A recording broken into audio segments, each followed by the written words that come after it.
Yo l'équipe, j'espère que vous allez tous bien. Nouvelle vidéo aujourd'hui, on est au skatepark avec un peu de soleil, beaucoup de soleil même, ça fait plaisir. Il fait un peu froid quand même, ça y est, c'est l'hiver. Et on va parler aujourd'hui de matos de skate, de marque et donc vous l'avez compris de Decathlon Skateboarding. Pourquoi? Parce que Decathlon, ça fait plusieurs années qu'ils se sont améliorés, qu'ils font beaucoup de matos de skate, des shoes, des boards, des access. Ils font plein de choses pour le skate français en général. Et vous savez aussi que j'ai travaillé à la marque de skate de Decathlon il y a quelques années, avant le confinement. Je suis toujours ambassadeur de la marque de skate de Decathlon puisque je travaille aussi en magasin, toujours au magasin de Decathlon à Pau. Et j'avais donc aujourd'hui envie d'aborder le sujet un peu puisque je peux pas skater. Je me suis fait opérer il y a un mois maintenant. Dans quelques jours, je me refais opérer de la deuxième hanche. Là, ça commence à aller. Je peux marcher tranquillou, je peux commencer à faire du vélo, mais je peux pas courir ni faire de skate évidemment. Avant que la vidéo commence, n'hésitez donc pas à vous abonner, à liker. On est bientôt 600 sur la nouvelle chaîne depuis que l'ancienne avait été piratée, vous le savez. Donc n'hésitez pas à vous abonner, à liker, ça fera augmenter le référencement et on pourra retrouver une chaîne comme avant. Du coup, avant de vous parler un peu des produits de Decat, je vais vous faire un petit flashback de l'histoire de la marque, un peu de vous expliquer un peu comment ça s'est passé. Parce que Decathlon, vous le savez, mais c'est un magasin multisport. Du coup, un magasin qui propose une multitude de sports pour tout le monde, dont du skate. Donc en fait, ce qui se disait, en fait, c'était que Decathlon était obligé de proposer du skate parce qu'il devait proposer du sport pour tout le monde. Même si à l'époque, il y a beaucoup de gens qui disaient Decathlon, le skate c'est nul, faut pas qu'ils en fassent, faut que ça reste dans les skate shops, etc. Decathlon France disait nous on veut proposer du skate parce qu'on veut proposer des produits accessibles pour tout le monde. Donc ça c'est une chose. Deuxième chose, avant 2018, la marque de skate Decathlon, Decathlon Skateboarding que vous connaissez, s'appelait Oxelo. Comme tous les sports de glisse, c'était relié à la même entité Oxelo qui gérait le skate, la trottinette, le roller. Et moi je le sais parce que vous le savez, du coup j'ai travaillé en 2018 pile au moment où la marque de skate s'est, on va dire, éloignée des sports de glisse. Donc roller, trottinette, skate, c'était dans la même, on va dire, entité, dans le même bureau même. Et du coup en 2018, quand moi j'y suis arrivé faire mon alternance pour mon école de commerce, la marque de skate s'est, on va dire, séparée. Ils ont laissé le roller et la trotte sous le nom d'Oxelo un peu. Et ils sont partis pour créer l'entité Decathlon Skateboarding et gérer eux-mêmes les produits skate. C'était au final plus logique parce que à l'époque c'était un peu géré par d'autres gars qui faisaient pas forcément du skate, et là l'idée c'était vraiment que Decathlon Skateboarding soit géré par des skateurs. Donc à partir de 2018, quand moi je suis arrivé, ils ont commencé à se séparer.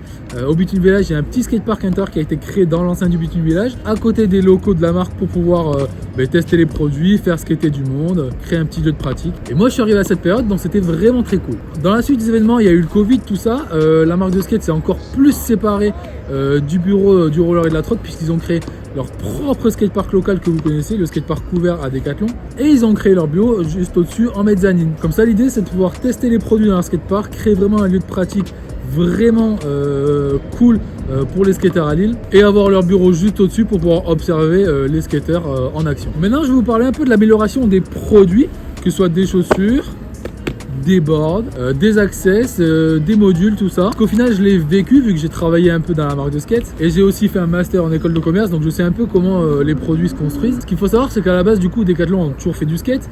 Ils proposaient du skate surtout vraiment pour les débutants. C'était vraiment la cible qui visait Decathlon, les débutants. Et il n'y avait pas vraiment beaucoup de pièces détachées, de chaussures de très bonne qualité pour les skateurs. Et ça, vraiment, ça manquait.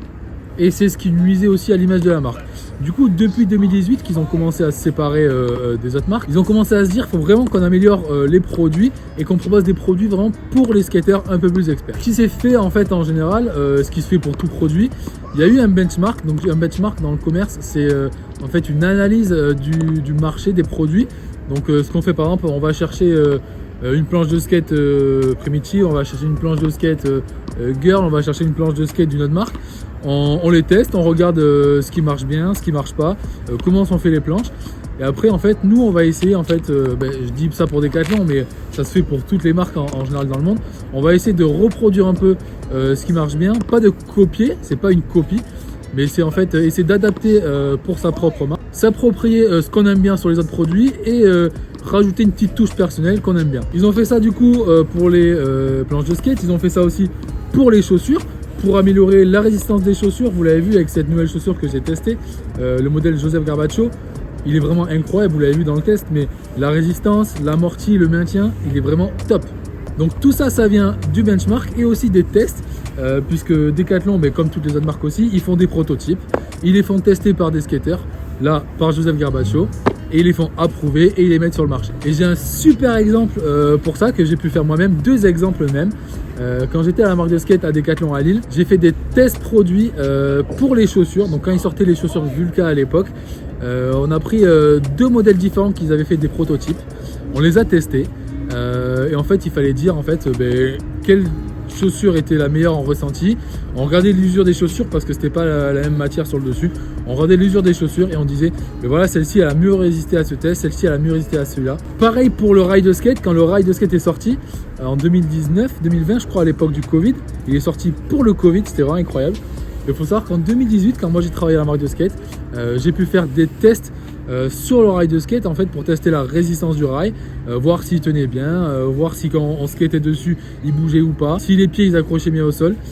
C'est vraiment des phases très importantes dans la construction d'un produit et c'est en ça que Decathlon ils sont très forts, comme d'autres grosses marques d'ailleurs, parce que les phases de test dans la construction d'un produit, c'est ce qui fait vraiment que le produit va être de qualité et va marcher. Dernière chose importante dont je voulais vous parler aujourd'hui sur Decathlon, en dehors de la qualité des produits, des chaussures, des planches, c'est l'image de marque, la communication. Vous le savez, dans le skate et dans le monde en général, la communication c'est vraiment très important, l'image de la marque aussi. Si on ne communique pas bien, si on n'a pas une bonne image, les gens ne vont pas vouloir acheter les produits.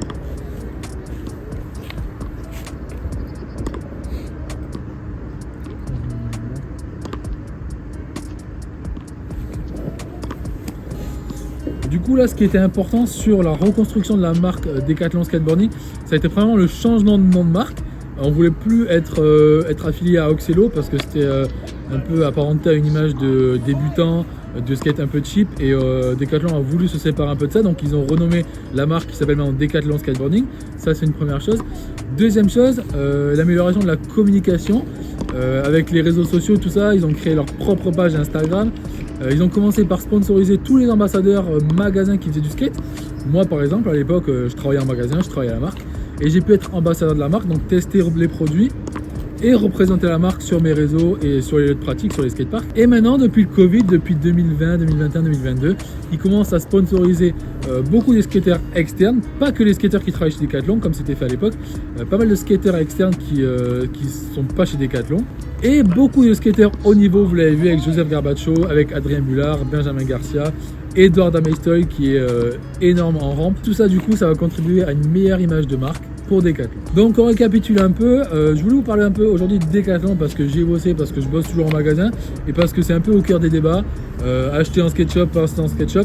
Moi je pense qu'il faut toujours continuer à aller dans les skate shops. Moi j'y vais toujours dans mes skate shops locales, même si Decathlon me file des trucs pour skater. Des fois j'achète une paire de chaussures, des fois je vais acheter quelques t-shirts, une paire de roues. C'est toujours important de soutenir les shops locaux si vous le pouvez. Si vous ne le pouvez pas et que vous avez un budget très serré, Decathlon propose des produits de très bonne qualité maintenant. Ils sponsorisent des skateurs de très haut niveau. J'espère que vous avez kiffé la vidéo, n'hésitez pas à me le dire en commentaire ce que vous pensez de Decathlon. Est-ce que vous avez déjà testé les produits, les shoes, les skates, les roues? Dites-le moi en commentaire. Et moi je vous dis à bientôt pour une prochaine vidéo. Peace.